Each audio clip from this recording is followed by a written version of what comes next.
오늘 우리에게 주신 하나님의 말씀은 사도행전 24장 24절부터 25장 5절까지의 말씀입니다. 사도행전 24장 24절부터 25장 5절까지 말씀입니다. 다 함께 한 목소리로 읽도록 하겠습니다. 수일 후에 벨릭스가 그 아내 유대 여자 드루실라와 함께 와서 바울을 불러 그리스도 예수 믿는 도를 듣거늘 바울이 의와 절제와 장차 오는 심판을 강론하니 벨릭스가 두려워하여 대답하되 지금은 가라, 내가 틈이 있으면 너를 부르리라 하고 동시에 또 바울에게서 돈을 받을까 바라는 거로 더 자주 불러 같이 이야기하더라. 이태가 지난 후 보르기오 베스토가 벨릭스의 소임을 이어받으니 벨릭스가 유대인의 마음을 얻고자 하여 바울을 구류하여 두니라.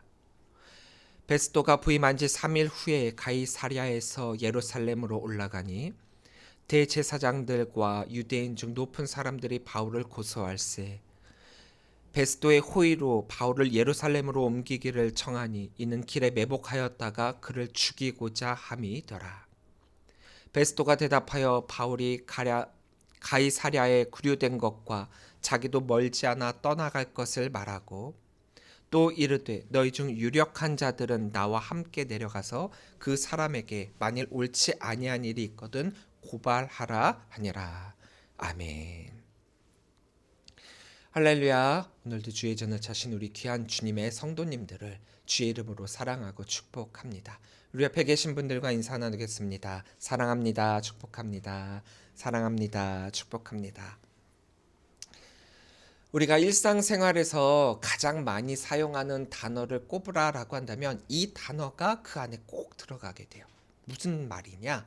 나중에라는 말이에요. 나중에. 저도 아내가 저한테 뭔가를 부탁을 하면 제가 되도록이면은 즉시 그것을 하려고 행동을 하지만 때로는 제가 가만히 생각을 해볼 때 지금 당장 하지 않아도 될 것 같은 것들은 나중에 할게, 나중에 할게. 이렇게 얘기를 한 적이 꽤 많이 있습니다. 나중에 할게, 이따가 할게, 조금 여유가 생기면 그때 할게. 보통 이렇게 말하는 것은 그 당시 현재의 상황을 벗어나고자 할 때 사용하는 경우가 대부분이에요.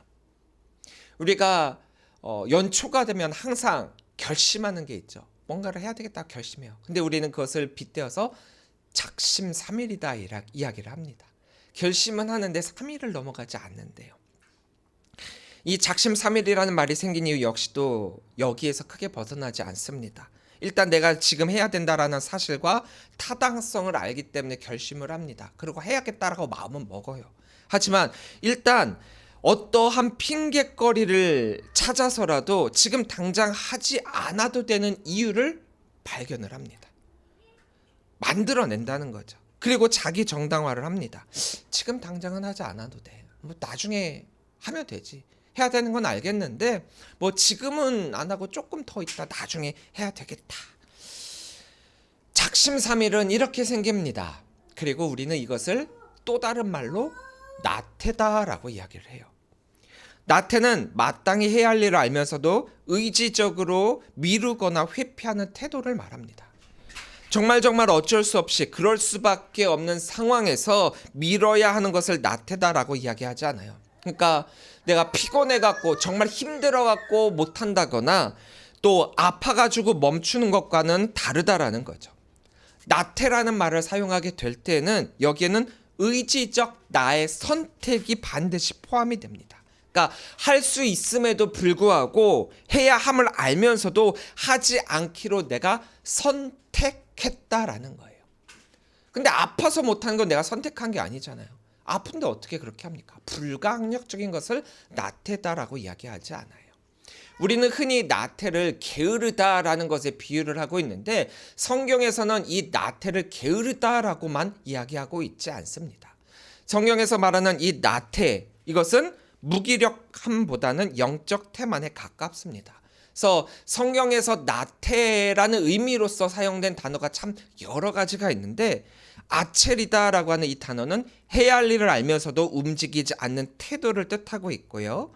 레미아라고 하는 이 단어는 긴장이 풀어진 상태, 즉 최선을 다하지 않는 나의 삶의 상태를 의미하고 또 아출루트는 나태가 잠깐의 행동으로 나타나는 게 아니라 이게 계속 쌓여서 습관적인 모습으로 나타낸 그 상태를 의미하며, 또 헬라어로 노스로스는 영적 감각이 무뎌진 상태를, 또 오크네로스는 게으른 소극적인 책임을 회피하는 태도, 그러니까 능력이 없어서가 아니라 맡긴 것을 사용하지 않는 태도.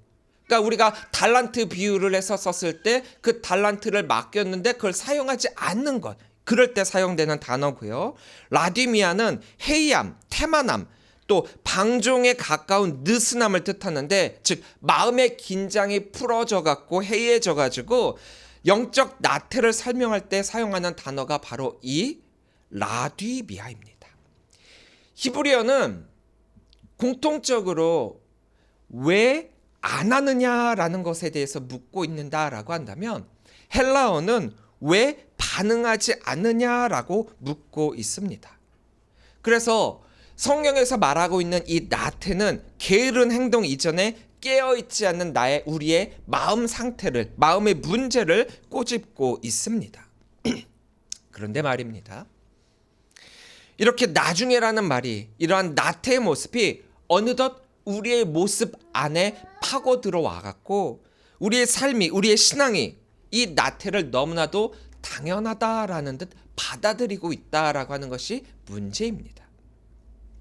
복음은, 하나님의 말씀은 우리들에게 지금의 결단을 요구하고 계시는데, 우리는 자꾸 지금이 아니라 나중에라고 미루면서 어떻게 해서든지 현재를 벗어나려고 한다라는 거죠. 그리고 현재를 벗어나는 것을 넘어서 나중에라는 이 나태가 그 결단으로의 삶이 아니라 하나님께 받은 그 은혜까지도 잊어버리게 만들고, 또 하나님의 자녀됨을 잃어버리게 만든다라는 것이 너무나도 큰 문제라는 거예요. 오늘 본문을 보면 바로 이 나태의 모습을 우리들에게 보여주고 있는 인물이 나오고 있습니다. 24절입니다. 수일 후에 벨릭스가 그 아내 유대 여자 드루실라와 함께 와서 바울을 불러 그리스도 예수 믿는 도를 듣거늘. 벨릭스와 그의 아내 드루실라는 이제 바울에 대한 재판 후에 기독교에 대한 호기심이 좀 들기 시작했었던 것 같아요. 이유는 잘 모르겠습니다. 호기심이었는지 아니면 딴 마음을 갖고 있었었는지, 어찌되었든 간에 바울을 불러가지고 바울이 전하고 있는 그 그리스도 예수에 대한 도에 대해서 듣고자 했다라는 거죠. 지금 상황에서 볼 때 벨릭스와 드루실라는 그 당시 그 지역, 지금 이 상황에서 가장 최고의 권력자예요. 그의 말 한마디로 모든 것들이 좌지우지 될 수 있다라는 거죠. 근데 바울은 쇠사슬에 묶인 죄인입니다. 사실 일부러 이 권력, 최고의 권력자들이 죄인인 바울을 찾아올 이유는 없다라는 거예요. 하지만 지금 이 장면을 가만히 살펴보고 있으면 이 대화의 주도권은 바울이 가지고 있다라는 것을 발견하게 됩니다. 어쩌면 이렇게 총독과 독대할 수 있는 기회를 갖게 되었다라고 하는 것은 바울에게 있어서는 너무 크나큰 기회였을지도 모릅니다. 자신의 무죄를, 자신의 억울함을, 또 자신이 이 로마에 대해서 반역을 일으키고자 하는 그 어떠한 위험한 인물도 아니라는 것을 충분히 알릴 수도 있었겠죠. 그래야만 지금 이 죄인된 신분을 벗어날 수 있으니까요. 근데 바울은 그러지 않았습니다. 바울이 선택한 것은 이들에게 이 자리를 통해 나에게 맡겨진 사명, 예수 그리스도에 대한 복음을 전하는 것이었죠. 25절입니다. 바울이 의와 절제와 장차오는 심판을 강론하니 벨릭스가 두려워하여 대답하되 지금은 가라. 내가 틈이 있으면 너를 부르리라 하고. 복음을 전할 기회를 얻은 바울은 지금 이 자리에서 의와 절제와 장차오는 심판에 대한 말씀을 전하게 됩니다. 복음은요, 생명을 살리는 능력이 있죠. 하지만 살리는 말임에도 불구하고 그 살리는 것에는 결단이 필요하기 때문에 때로는 굉장히 듣기에 불편합니다. 복음을 이야기를 하면은 사람들이 때로는 듣기 싫어할 때가 있다라는 거예요.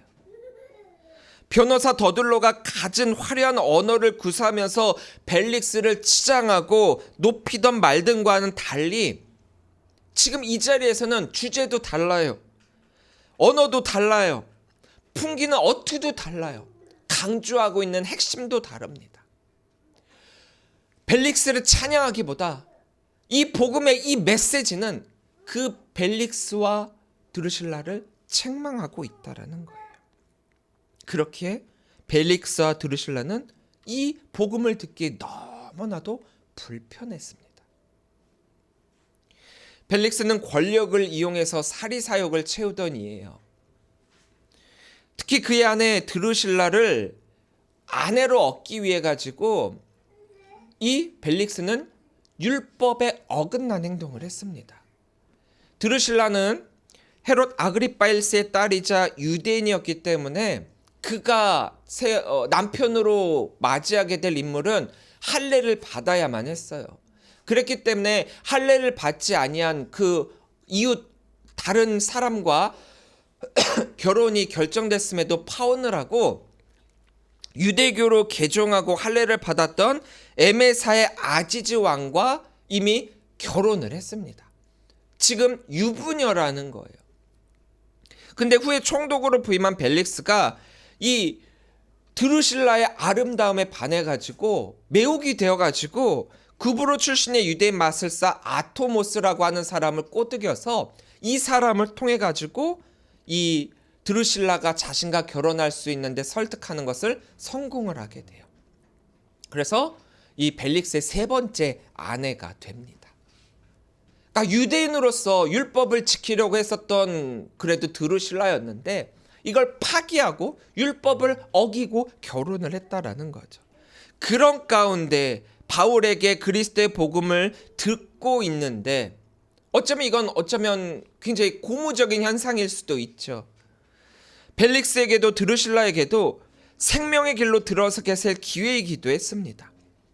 그런데 바울이 그들에게 하나님 앞에서의 의와 또 욕망을 다스리는 절제 그리고 앞으로 다가오게 될 심판에 대해서 설교를 하게 되니까 굉장히 불편한 거예요. 그 말씀이 바울이 이들의 상황을 알고 그 설교를 했을지 안 했을지는 잘 모르겠지만 그 당시에 바울의 이 설교가 그들의 마음에 찔림이 되었다라는 거예요. 두려웠다라는 거죠. 마음을 후렵하고 두려움에 휩싸이며 양심을 흔들고 삶을 흔들게 되었습니다. 복음은 사실 그런 거예요.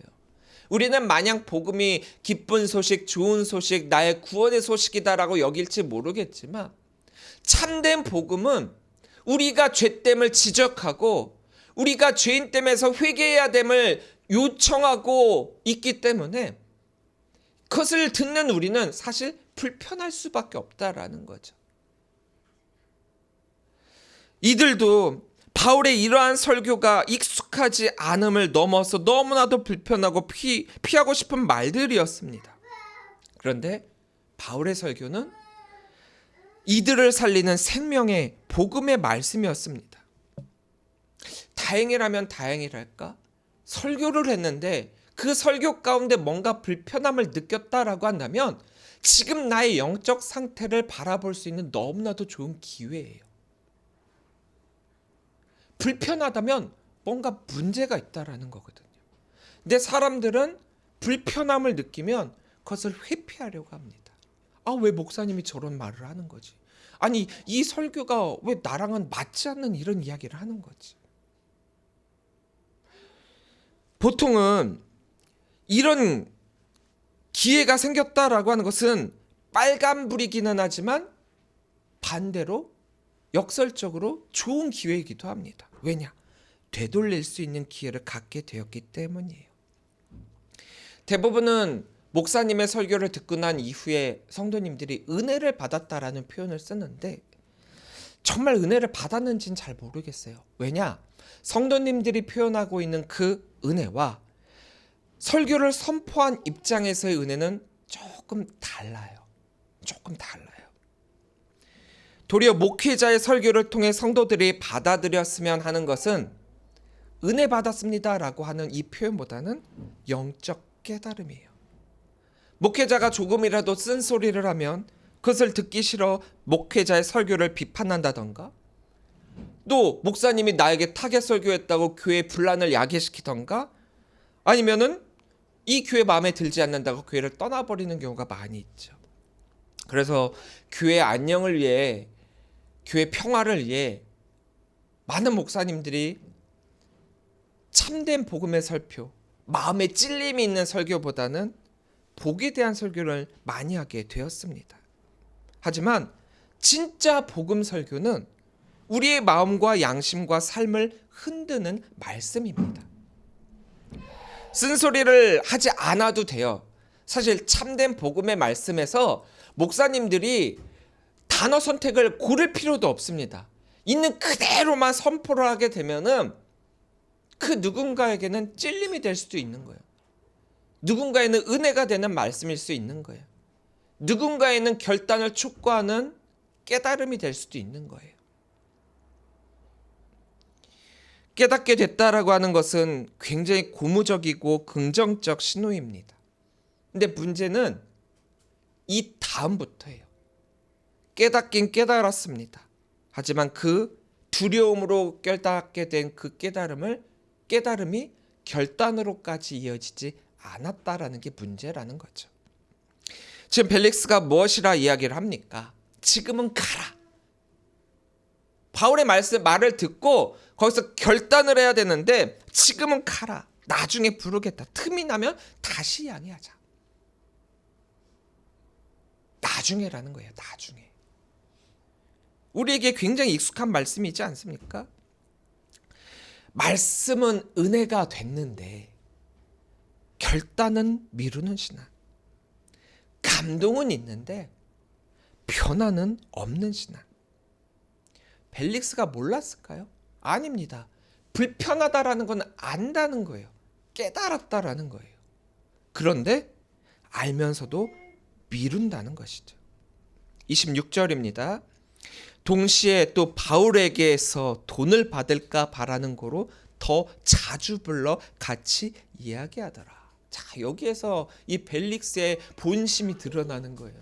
바울을 불러가지고 그리스도의 도를 듣겠노라라고 이야기를 했지만 실상 그는 바울에게 뇌물을 받으려고 했다는 거예요. 뇌물. 저도 부목사를 하다 보면은 사무실로 찾아오는 많은 사람들이 있어요. 그 중에 제가 정말 무서웠던 사람이 한 분 있었어요. 근데 이제 그 사무원 집사님이 목사님을 찾는다 그러는데 담임 목사님한테 연결시킬 수는 없으니까 부목사님 저한테 연결을 시켜준 거예요. 그래서 이제 나갔죠. 나가지고 이제 방에 이렇게 앉아가지고 무슨 일로 오셨습니까? 그러면 이제 막 이야기를 하는데 공통적인 부분도 좀 있어요. 대부분은 제가 암흑의 교도소에 있다가 오늘 출소를 했는데 이제 집에 갈 돈이 없다라는 거예요. 거기서 뭐 무슨 이렇게 여러 가지 복음을 받아들여 가지고 거기서 어떤 목사님을 만나서 정말 회개하고 이제 여기 이렇게 눈을 이렇게 들어보니까 십자가가 보여서 들어왔다는 거예요. 막 자기 이제 삶의 얘기를 쫙 합니다. 근데 이제 마지막에 제가 초반에 미리 얘기를 해버렸는데 주구장창 얘기를 길게 쫙 하는데 결국에 마지막에 돈이 없어서 집에 못 가고 있으니 돈 좀 달라는 거예요. 돈 좀. 그러니까 본심은 돈을 달라였는데 이걸 포장하기 위해서 그 앞에를 정말 내가 여기서 이렇게 변화를 받고 왔다라고 쫙 얘기를 하는 거죠. 그러면 이제는 처음에는 굉장히 무서웠어요. 그렇잖아요. 깜빵 살다가 나왔다 그러니까 이분이 무슨 잘못을 해서 거길 들어갔었던 것일까? 그런 마음가짐을 했다가 이제 뭐 나중에는 별의별 이유를 가지고 오시는 분들이 많은데 결론은 항상 똑같더라고요. 집에 가야 되는데 차비가 없다고 돈을 달래요. 그러면 이제 저는 이제 어느 정도 제가 갖고 있는 걸 드린다거나 혹은 교회에서 이제 조금 남은 것들이 있다라고 하면 그 구제 헌금이 이렇게 된 게 마련된 게 있거든요. 그것들로 이제 조금씩 드리고 그러면은 이분들은 그게 성이 안 차요. 차비라고 해서 정말 차비를 드렸는데 말은 또 차비인데 차비가 아닌 거예요. 그래서 그렇게 돈을 들여서 보냈던 적이 좀 있습니다. 그런데 여기에서도 이 벨릭스가 바울을 찾아왔던 이유는 돈을 달라는 거예요. 돈. 그리스도 예수의 도를 듣기 위해 왔다라고 표현은 했는데 결국에 본심은 이거였다는 거죠. 그렇잖아요. 나중에 다시 너를 틈이 나면 부르겠다라고 했는데 그 바로 앞절의 말과는 다르게 뒤에서 자주 바울을 찾았대요. 왜요? 돈 때문에. 아니 죄인인 바울이 무슨 돈이 있겠습니까? 네, 소문을 들었죠. 아, 바울이 선교를 다니면서 이방 교회에서 헌금을 모아 구제 헌금을 모아 예루살렘으로 그걸 가지고 와서 예루살렘에 전달하려고 왔다. 그러니까 바울이 가지고 있는 돈이 많을 거다라고 여기고 있었던 거예요. 그래서 이제 이 벨릭스가 바울에게 뇌물을 받으려고 계속 불렀던 거죠. 계속 불렀어요. 그리고 이 관계가 자신에게 유익이 되지 않을까 막 계산기를 두드렸다라는 거죠. 복음을 듣기 위해, 말씀을 듣기 위해, 예배를 하기 위해 교회에 온 게 아니라 내가 교회에 옴으로 인해 생기게 될 이득에 더 관심이 있었고 하나님을 두려워하기보다 자기의 이익을 더 소중히 여기고 있었다라는 거예요. 두려움으로 복음을 듣기는 했지만 그리고 깨닫긴 했지만 정작 이것이 결단으로까지 이어지지 않았다라는 겁니다. 나에 대한 이익과 또 무엇이 나에게 더 큰 유익이 될까라고 하는 그 기대가 결단을 가로막는 가장 큰 장애물이 되고 있습니다. 신앙을 나의 이익의 관점으로 보기 시작할 때 우리는 결단코 결단할 수가 없거든요. 사명이 우리들에게 주어질 때, 말씀이 우리들에게 주어질 때 우리는 절대로 그 앞에서 계산기를 두드려서는 안 돼요. 그런데 어느덧 계산기를 두들기고 있는 나를 발견하게 됩니다. 27절이에요. 이태가 지난 후 보르기오 베스토가 벨릭스의 소임을 이어받으니 벨릭스가 유대인의 마음을 얻고자 하여 바울을 구류하여 두니라. 자, 나중에라고 표현을 했죠. 바울을 만나기는 했지만 돈을 요구했던 벨릭스였어요. 나중에 결단했다라고 하는 이 이야기가 성경에 나오고 있지 않아요. 더군다나 시간이 훌쩍 지나 이태 2년이 지났죠. 근데 바울의 신분은 그대로 있습니다. 그동안 나중에라고 했지만 결국에는 결단하지 않았다라는 거예요. 천부작 루시아를 불러와서 이 재판을 빨리 끝낼 것처럼 말했었던 벨릭스였지만 그의 속마음은 바울을 통해 뇌물을 받는 것이었는데 이 뇌물을 바울이 쓰지 않았죠. 그러니까 바울에게서 죄를 찾을 수 없었음에도 불구하고 바울을 2년 동안 방치했다라는 거예요. 감옥이에요. 더군다나 그의 계산기를 두들겨 보니까 바울을 풀어주는 것보다 유대인들의 마음을 얻는 게 더 좋았던 거예요. 또 풀어주자니 유대인들에게는 뭔가 이렇게 소요가 일어날 것 같고 또 바울에게 유죄로 죄를 묻자니 죄는 없고 그러니까 재판은 계속 연기하면서 그 감옥에 방치를 했다라는 거죠. 그가 통치하고 있는 동안 아무런 소요를 일으키지 않는 그게 더 낫다라고 판단한 벨릭스가 계산기를 두드려서 더 이득이 있는 유대인들 쪽에 유익한 쪽으로 지금 상황을 이끌어가고 있었다라는 거예요. 시간은 흘렀습니다. 그러나 아무 변화도 일어나지 않았습니다. 결단을 미룬다라고 하는 것은 중립을 지킨다라는 게 아니에요. 결단을 미루는 것은 나중이 아니라 결국 거절한다라는 거죠. 한번 잘 생각해 보세요. 여러분들 나중에 할게 라고 했을 때 정말 나중에 했습니까?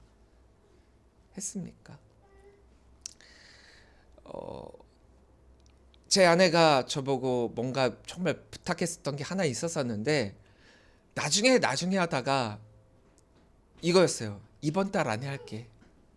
못했어요. 올해 안에 할게. 못했어요. 그러다가 마지막에 결국에는 뭔가를 앞두고 뭔가 결정이 되고 해야 되겠다는 마음이 갑자기 마음에 팍 들어서 하기는 했어요. 하기는 했어. 근데 나중에 하겠다라는 말은 안 하겠다라는 말과 거의 유사한 말이에요.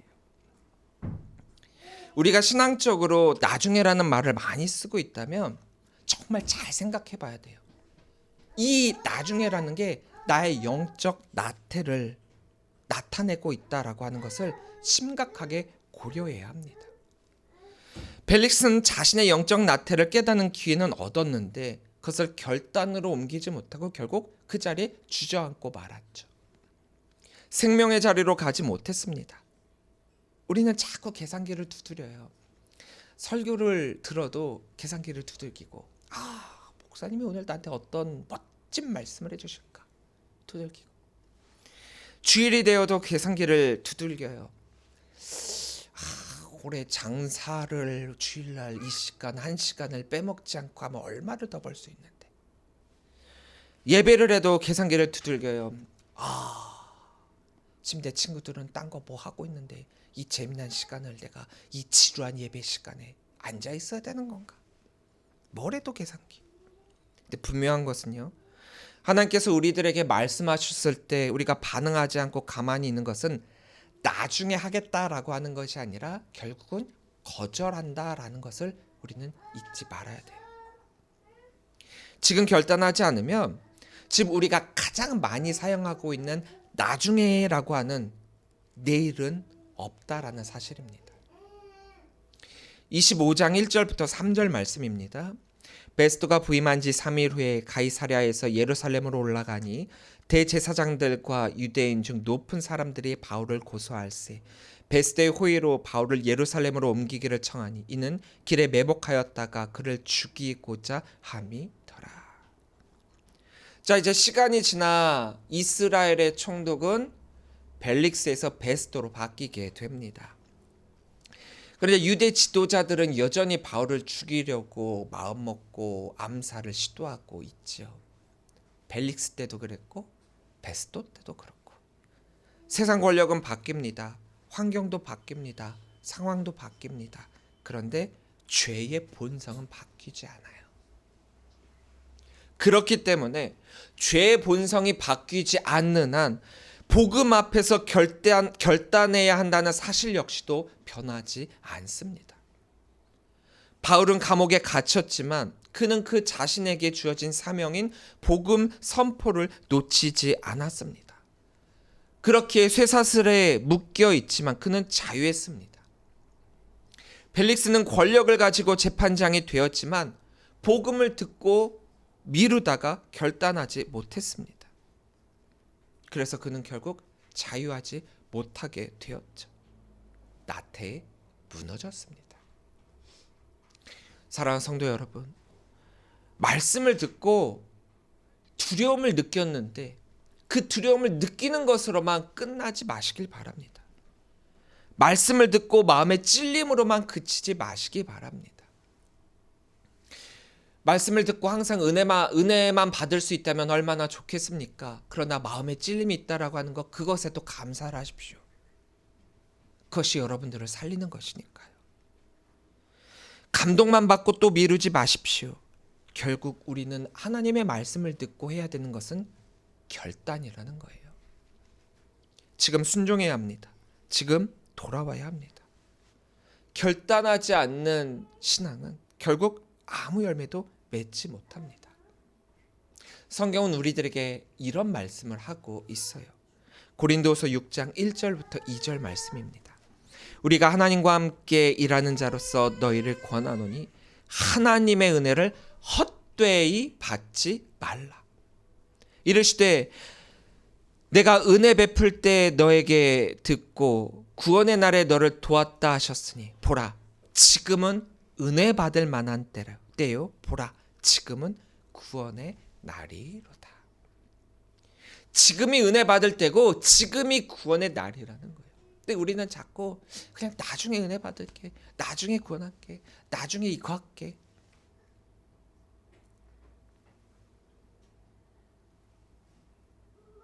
하나님은 우리에게 내일을 말씀하시지 않아요. 그래 너 내일 이거 할래? 이게 아니에요. 하나님은 우리들에게 말씀하실 때 지금, right now, 지금 결단해라.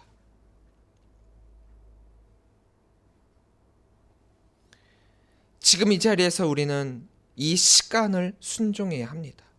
우리의 입술로 하나님을 선포하며 주님 앞에 결단해야 합니다.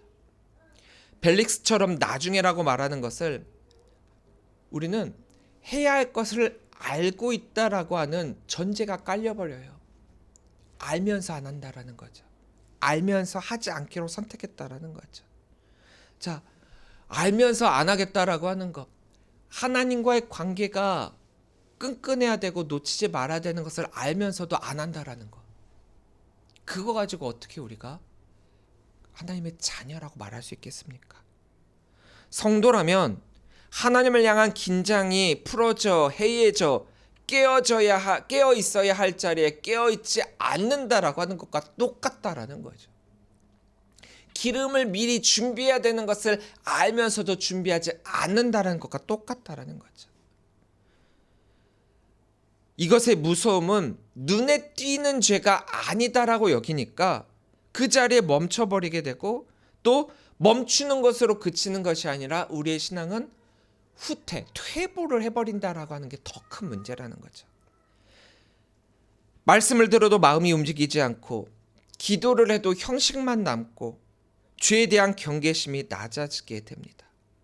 그리고 어느덧 처음에 주님을 만났던 그 첫사랑의 그 기쁨, 그것을 놓치게 돼서 사명을 감당할 때 기뻤던 그 마음도 잃어버린 채 어느 순간에는 버거운 의무만 남게 되죠. 나중에는 사명을 없애지 않고 그 안에 기쁨만 제거하거든요. 나중에 우리가 사명을 감당하는데 기쁘지가 않아요. 사명은 기뻐야 되는데 기쁘지가 않아요. 그래서 신앙이 살아있음이 아니라 버티고 있음으로 만들고 결국에는 놓아버리고 포기하게 만든다라는 거죠. 오늘 이 말씀 앞에서 우리는 더 이상 남의 이야기를 할 수가 없어요. 이것을 남의 이야기로만 치부할 수 없습니다. 벨릭스의 이 모습이 바로 나의 모습이기 때문이죠. 복음을 들었습니다. 의에 대해서 들었고 절제에 대해 들었고 장차 오실 심판에 대해서 들었습니다. 그것에 대한 무지가 문제가 아니라 그것에 대한 결단을 미룬 것이 문제였습니다. 말씀이 은혜가 될 때는 그게 다 내 얘기래요. 내가 이렇게 은혜 받았고 이런 게 너무 좋대요. 근데 집으로 돌아가면 아무것도 달라지지 않는 신앙이 있어요. 다음 주에 돌아오면 그 전에 보였던 모습 그대로 보인다는 거죠. 다음 기회로, 다음 형편으로 결단을 미루는 신앙. 오늘 이 말씀은 우리를 정죄하기 위해 주신 말씀이 결코 아닙니다. 왜 너 이것을 못해? 정죄하는 게 아니라는 거죠. 하나님은 오늘도 우리를 결단의 자리로 초대하고 계세요. 왜냐? 우리는 이미 은혜를 받은 자이기 때문이라는 거죠. 바울이 이 자리에 올 때까지 올 수 있었던 이유는 하나님의 은혜 때문이었고 오늘 우리가 이 예배 자리에 앉아 있을 수 있는 것도 주님의 은혜입니다. 그래서 오늘의 결단은 억지로 쥐어짜내는 결심이 아니라 은혜에 대한 응답이에요. 하나님은 완벽한 결단을 요구하시는 것이 아닙니다. 우리들에게 크다란 엄청난 감히 어떻게 보면 감당하기 어려운 것을 결단하라 요구하고 계시지 않아요.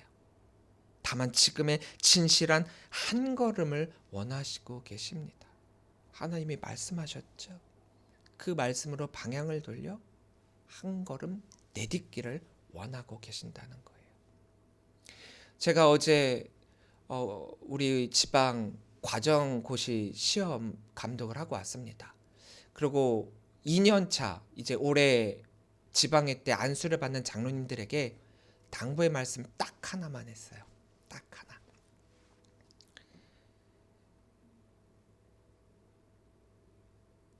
여러분들을 따라올 많은 믿음의 후배들을 위해 본이 되어 주십시오. 그리고 우리의 본이 되신 예수 그리스도만을 바라보고 가십시오. 하나만 얘기를 했어요. 딱 하나. 하나님은 우리들에게 뭔가 대단한 것을 요구하시지 않아요. 우리는 인간은 약하기 때문에 언제나 실패할 수 있다라는 가능성이 있기 때문에 하나님은 우리들에게 내가 내디는 발 한 걸음, 그거를 원하시고 계십니다. 결단을 나중에 미루는 것이 아니라 바울처럼 지금 이 자리에서, 지금 이 순간 그 복음을 향해, 복음을 붙드는 그 자리에 결단하시기를 바랍니다. 지금 결단하지 않으면 내일은 없습니다. 은혜로 부르신 하나님께 은혜로 응답하시는 저와 여러분들이 되시기를 주님의 이름으로 간절히 축원합니다. 바로 이 자리가, 지금 이 순간이 하나님께서 우리들에게 말씀하셨을 때 나아가기로, 한 걸음 내딛기로 결단하는 순간이 됩니다. 기도하겠습니다.